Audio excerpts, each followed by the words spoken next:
Dan kali ini kami akan membahas mengenai Hari Dokter Nasional bersama anggota Komisi 9 DPR RI ada Ibu Neti Prasetyani Aher.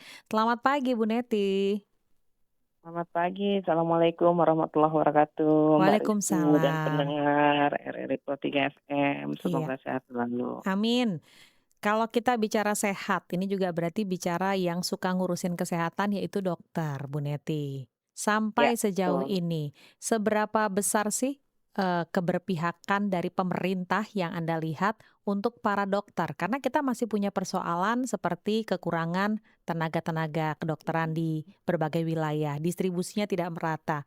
Belum lagi persoalan juga mengenai kesejahteraan. Ketiga, masih banyak lagi seperti lulusan-lulusan kedokteran ini standarisasi dan sebagainya, ini katanya aturannya masih rumit. Silahkan Bu Neti.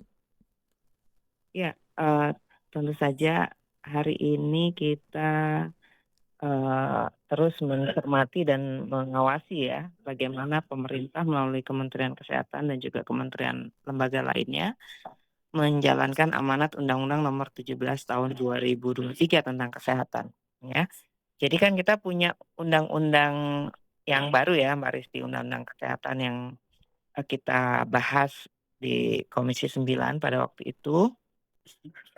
Undang-undang tersebut menegaskan bahwa negara wajib menjamin pemerataan, kemudian juga kualitas serta keberlanjutan SDM kesehatan termasuk dokter. Mhm. Ya. Nah, kalau hari ini sebelum kita bicara tentang kesejahteraan lah ya, kalau kesejahteraan tuh luar biasa tantangan memang tidak sederhana. Kita bicara dulu bahwa ternyata hari ini kita juga masih menghadapi permasalahan ketimpangan distribusi dokter. Jadi kalau kita bicara dokter, maka rasio dokter umum Indonesia itu baru 0,47 per 1.000 penduduk. Jadi masih jauh di bawah standar Satu ya, WHO harusnya yang satu harusnya 1.000. 1 per Mhm. 1.000. Ya, Termasuk juga rasio dokter spesialis tuh Mbak Risti. oke. Kita baru 0,13 ya Mhm. per 1.000 penduduk.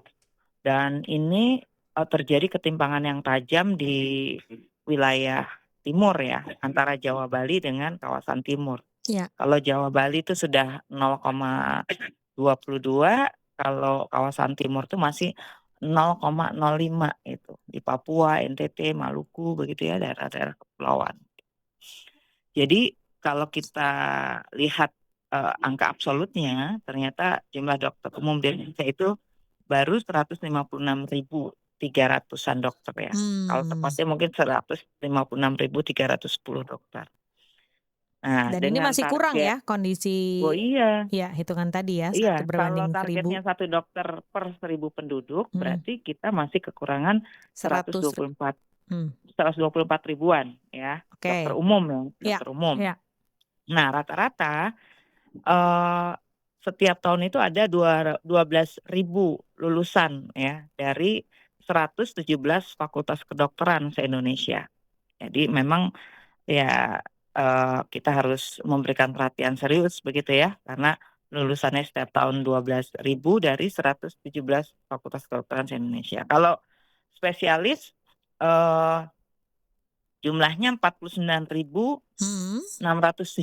kalau nggak salah ya, kalau menurut catatan dari Kemenkes ya dalam rapat-rapat. Nah, sementara menurut Bappenas rasio ideal itu 0,28 dokter spesialis ya, per 1.000 penduduk ya. Jadi artinya kita masih kekurangan kurang lebih 29.000 dokter spesialis. Ya padahal rata-rata setiap tahun itu lulusan dokter spesialis 2.700 dari Oke. 24 fakultas kedokteran penyelenggara PPDS ya, Ya. pendidikan dokter spesialis. Oke. Ini Nah, kan oleh karena berarti itu fungsinya dikembalikan lagi ya kepada pemerintah, seberapa banyak bisa menghasilkan dan juga melalui kalau tadi, dari PDSI bilang uji kompetensinya ini juga, berbelit-belit sehingga saat ini ada 3.000 lebih yang stagnan, tidak memiliki status begitu, setelah lulus dari, ya, sarjana kedokteran. itu hal lain tuh. Mmm. Beberapa waktu yang lalu kita juga baru rapat dengar pendapat tentang uji kompetensi itu ya. Oke. Tapi di luar tema kita, saya Mhm. harus katakan ujian kompetensi memang tetap harus dilakukan sesuai prosedur dan standar karena memang ini menjamin keamanan ya, keamanan penyelenggaraan kesehatan masyarakat begitu ya. Oke. Nah, itu panjang lah ininya. Oke, kita kembali diskusinya. ke road kita Nah, ya, kita kembali bagaimana dulu ya. persoalan ini. Jadi, nah kalau kita lihat dari angkanya, berarti kan pertama kita masih kekurangan dokter, ya, termasuk distribusinya. Jadi kalau udah jumlahnya masih kurang, pasti distribusinya berdampak, begitu. Artinya dari jumlah yang masih kurang tadi, lulusan-lulusannya, pasti distribusi dokternya juga belum merata, ya. Dan harus kita akui, 59% dokter spesialis itu masih terkonsentrasi di Pulau Jawa. Oke, Ya. sebenarnya permasalahan kekurangan atau distribusi tidak merata ini kan mungkin tidak hanya profesi dokter ya, tapi kalau kita bicara bahwa kekurangan ini karena kurangnya insentif bisa dibilang seperti itu, kurangnya juga penghargaan terhadap dokter-dokter yang sudah berjibaku di wilayah-wilayah terpencil, wilayah 3T, Bu Neti. Dari Betul. DPR sendiri seperti apa menekankan ini agar ini menjadi sesuatu yang terapresiasi dengan baik? Nah, oleh karena itu ya seharusnya memang pemerintah menghitung betul, Mbak Risti ya, kebutuhan dokter kita di tanah air ini khususnya di DPTK ya, daerah perbatasan, terpencil, kepulauan itu seperti apa. Kenapa? Karena kalau kita bicara tentang dukungan anggaran, seharusnya itu dimulai dari bagaimana alokasi DAK non-fisik, kemudian dana afirmasi, itu digunakan untuk mendukung penempatan dokter, gitu. Penempatan dokter di DPTK khususnya ya. Kenapa? Karena kalau kita bicara wilayah Indonesia kan masih ada wilayah-wilayah yang tidak aman gitu ya, seperti Papua misalnya. Berarti di situ harus ada afirmasi untuk dokter-dokter yang ditempatkan di sana, baik dari aspek pelindungannya maupun kesejahteraannya. Pelindungan dalam arti berarti seluruh infrastruktur pemerintah seperti TNI, Polri itu juga dilibatkan dalam upaya pelindungan dokter-dokter yang ditugaskan di tempat seperti itu ya. Termasuk kesejahteraannya, bagaimana mungkin seorang dokter bisa bekerja dengan nyaman, ya, meninggalkan keluarga ke tempat yang jauh seperti itu, atau ke tempat yang memang belum aman atau masih ada gangguan, kalau kemudian tidak dibarengi dengan perhatian dalam konteks pelindungan dan kesejahteraan.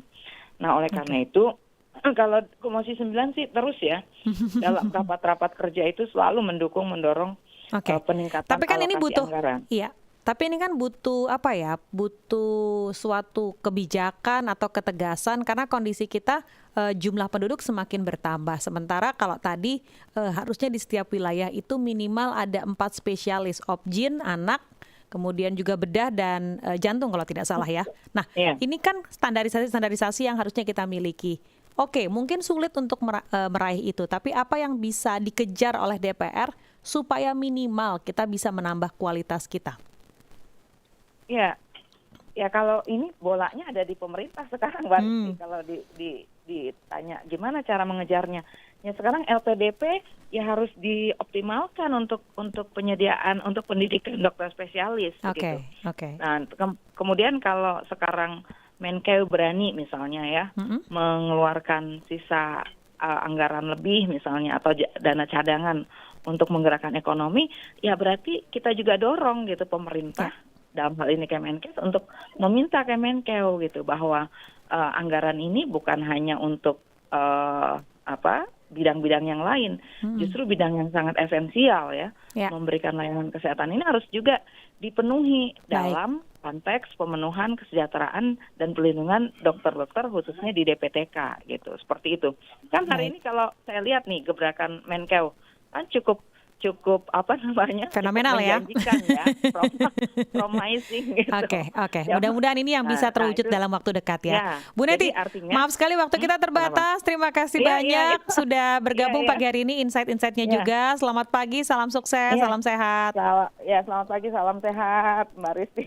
Lain waktu kita sambung lagi. Iya, terima kasih banyak. Waalaikumsalam warahmatullahi wabarakatuh.